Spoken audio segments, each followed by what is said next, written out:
I'm going to talk about how I went from getting invited to the Oscars to generating $100,000 in publicity from the Oscars a little bit later on. But I paid $1,000 to a PR company out of Toronto to write my press release and to do my PR all across Canada when I got invited down to the Oscars. And at the time, it was really expensive to go down to the Oscars. I had to get a $10,000 loan. It was all the money I had in the world, and I had to spend it all on getting down there and getting into the Oscar lounge.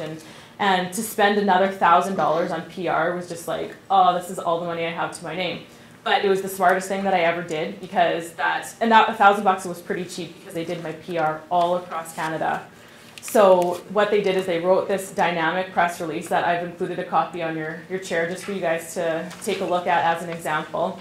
And they took it all across Canada. They went to all of the media outlets across Canada, the newspapers, the television, the magazines, everything. And we generated over $100,000. And I would say that's a modest estimate of the amount of publicity that I got. So it was well worth the investment of going to a professional company.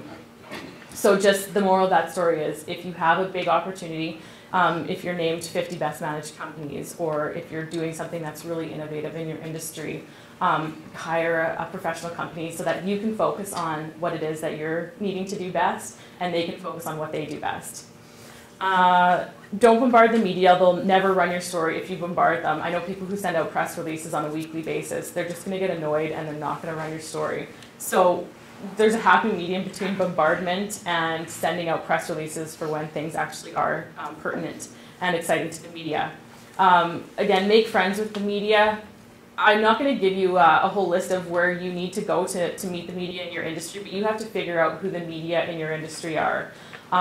In my industry, I want to be friends with and know the people who are editors of the fashion magazines and editors of the fashion television shows and those types of people. And so I have to typically travel to Toronto or travel to big events in Vancouver or Calgary to get the opportunity to meet those people. If you're more of a local-based company, you might have an advantage in the fact that you can just meet the media locally through events. And how you go about meeting the media without actually getting them to come out and do a story on you is you need to go out to events where they're going to be present. And that's something that you're just going to have to figure out how you get to those events and how you meet those people. But you might want to take a look at your competitors and who is writing publicity on them, and then track down those editors and try and figure out a way to connect with them. Invite the media to your events and make them feel special. One thing that I do is I make sure that I invite Irene Seiberling, who's the fashion editor of the Leader Post, and anybody else who's going to be potentially doing media on me in Regina to my biggest events of the year. And I put them front row center, and I make them feel just as special as my top customer. And you have to do that. You have to make them feel like they're really important to your business. And I think that'll pay you back, and they'll get the same experience at your events as your customers do. And hopefully that'll turn into eventually publicity for you. Plus, it just gets them more excited. If you just invite them and you put them kind of at the back of your event or whatever, they don't get the same experience as, right up front with your top customers. And then the last thing is you have to follow up. If you're planning to do your own press releases and contact the media, it's not enough to just shoot it off. You absolutely have to follow up on a big story. So it's crucial that you start that database so that you have a list of everybody that you're trying to contact. And then once you send your press release out, make sure that you're constantly in communications with them. Hey, did you get my fax? Did you get my email about what I'm doing? And picking up the phone and talking to them is going to get them more excited than usually it's somebody whose job to just take the press releases off the fax and just kind of scan through them, and like 90% of them go into the garbage and 10% might make it onto an editor's desk who's like already swamped. So picking up the phone and just giving them a phone call and being like, hey, did you get that press release that I just did on Dragons, and it's going to be a big story, you're probably going to want to pick up on it. And it goes a long way to just make a phone call.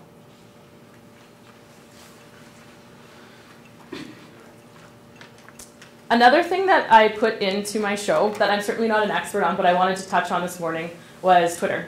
And I think that Twitter is a huge opportunity that not enough people are taking advantage of right now. So I just wanted to put it in here and touch on a few key things about Twitter and encourage you to at least check it out. Go on it for a month, figure it out, see how it works for you, and see how you can use it to the advantage of your business. It's much easier to, is anybody on Twitter already? Who's on Twitter in the room? Okay, so not very many of you at all. Okay. Who's on Facebook? Okay, so almost all of you are on Facebook. It's way easier to learn than Facebook is. It's probably a quarter of the time. And for business people, I think it's better to get your story out there than Facebook is. Facebook's great for building a fan page and getting 10 fans and whatever. But Twitter is really cool because you can actually connect directly with the people that you're trying to influence and get your story out to.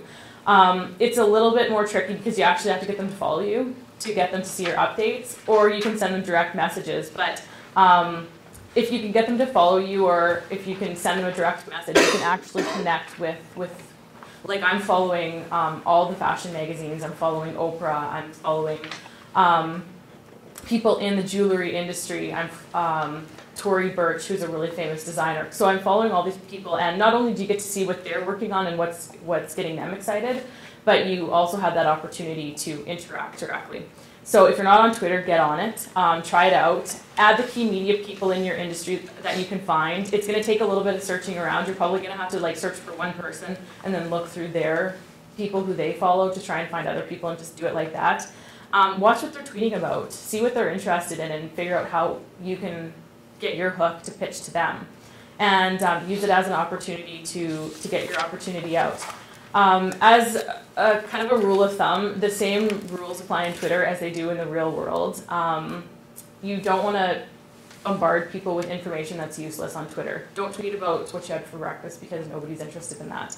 If you don't have anything exciting and interesting to tweet about, then retweet what other people are saying. So basically you go in and you find something cool that, like for example, if I don't have anything interesting to tweet about, I follow Tony Robbins, and he always has daily motivational sayings that he puts up. So I can just click his thing and it just retweets it, and it says like Tony Robbins said today.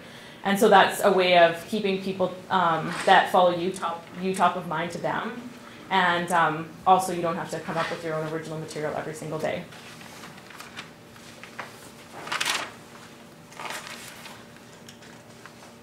So I just want to go through my Oscar publicity timeline and how I got to how I went from basically designing jewelry out of my house to get invited down to the Oscars to generating $100,000 worth of publicity.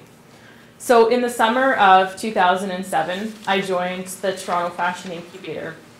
And what the Toronto Fashion Incubator is basically an industry association for the fashion industry that helps propel new designers into their industry. And one thing that I would recommend for all of you guys to do is find out what your industry association is and join it, because not only are industry associations great for providing information, but I think it's also great to link up with and network with people that are in the same industry as you, because you're going to learn things from them and they're going to learn things from you. And the better both of you get, it's actually better for the whole industry. Competition isn't a bad thing, it's actually a good thing, and it helps everybody out. So look up what your industry association is and join it. Usually if there's events for your industry association, the media that pick up on your industry go to those events. So it's kind of a win-win situation. So joined the TFI in the summer of 2007. And in the fall of 2007, I applied for an event that they were doing called the Press and Buyers Breakfast. They only invite 15 designers across Canada to come to it. And a whole bunch of press was there. So it was a really great opportunity. So I applied for it, and I found out that I was invited to go. So I went down, I met with some of the press that came out to it. The fashion magazines were there, Flair Fashion and whatnot. And but prior to going, I did my press release, I contacted the media, CTV in particular, I contacted, and I phoned the editor's desk, I think it was Carl Worth, and I said, hey Carl, my name's Rachel, I have a jewelry company called Hilberg. I just got this big opportunity to go to Toronto and set up at the TFI's Press and Buyers Breakfast. It's like a really big thing for me, you guys should run a story. Didn't hear back from him.